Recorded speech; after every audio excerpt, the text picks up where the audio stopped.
Advanced Calculus by Loomis or something like that, and maybe it came out in 1974 with an ISBN, and then there are other editions, and there's 6 other editions which have their own page on Amazon. And it turns out that they all have strange publication dates like 1656, 1701, 1824. And we're pretty sure Loomis wasn't writing about advanced calculus back then. I think you're right about that. So we don't know how this happened, but I do know when it happened, and I believe it happened sometime around 2009. Suddenly, almost every book with an ISBN had a bunch of extra pages without an ISBN, with what we call an ASIN that starts with the letter B, and this fake information on it. Now, why does that happen? I've been asking myself that question continually. Okay, one thing I've noticed about these, what I call fake pages on Amazon, is that the prices of those copies are always much higher than the price of the copy on the legitimate ISBN page. And I've also noticed that I rarely, if ever, see a legitimate book dealer on any of those non-ISBN pages selling their books. It's always strange names that, I mean, we've been in the book business for 60 years almost. 60 years. Yeah. These are always people, names that came out of nowhere. They're not booksellers. They're not, but you don't see Powell selling on them. You don't see Ars Libri, Moe's. Yeah. It's very, very odd.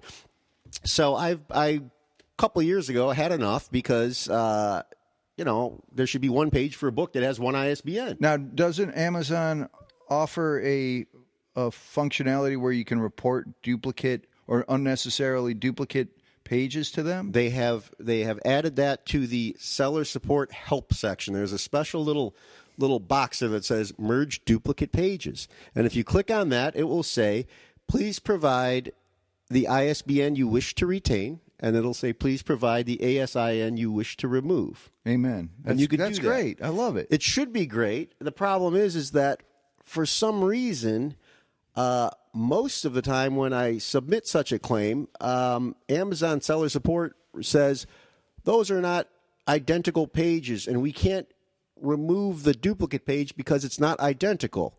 Now, what is not identical about the Loomis book that has 5 other pages? Well, the date, for example, which is 1656. Now, we know that book was not published in 60. It's purposely bad bibliographic data to create that page. Exactly. Yeah. But to say it doesn't match is just prolonging the problem. It absolutely it's an incorrect response. And now it's almost as if they have no objective source, like WorldCat, for example, which is the world's biggest bibliographic database and very reliable. I think Amazon knows what WorldCat is. I think that Amazon maybe should train their seller support team to use WorldCat to solve this problem. It's a huge problem. Now, mind you, we have been successful over the last 3 years of doing this. We've probably gotten some 3,000 to 5,000 titles and their duplicates merged into one page, which is good. Right. But now they're very difficult about it. In fact, they wouldn't even merge pages during, quote, the holiday season. Why not? They must be so busy. They can't merge duplicate pages. It's so bizarre. The biggest online retailer in the world can't merge pages during the holiday season. Right. Very strange. And another problem is that we're responsible for policing their site. That is That's creepy. That is really strange. Now, what I do implore all of you to do, all of you that are Amazon sellers, is when you see these duplicate pages, go to the help section, click on the merge duplicate page thing, and start engaging with seller support to get rid of these duplicate fake pages. It was obviously done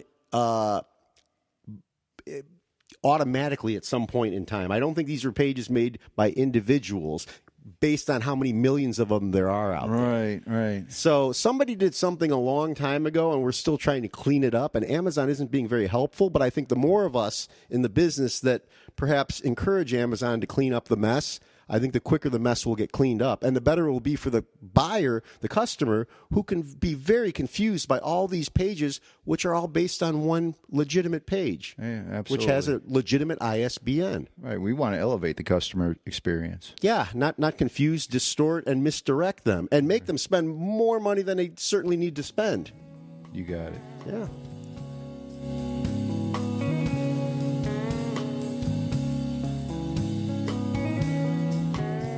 That'll do it for this time. We plan on visiting with you again in the upcoming months. If you have any questions or comments, please email us at info@zubal.com, and we'll relate those questions and comments on our next podcast. Yeah, and when you're out there shopping for books, remember, never purchase from a bookjacker. And if you don't know what a bookjacker is, just Google it and read my article at zubalbooks.com. We go into depth about who they are and why you should not buy from them. That's right. And primarily buy what you like. Mm-hmm. Anything else? That'll be about it. All right, we will see you after the Browns find their next head coach. Have a great 2020. Bye-bye. Bye-bye. Book Brothers is copyrighted by Zubal Books and recorded at Zubal Books headquarters, located at 2969 West 25th Street in beautiful Cleveland, Ohio. You can find us online at www.zubalbooks.com. Music provided by the Slap Jazz Quartet.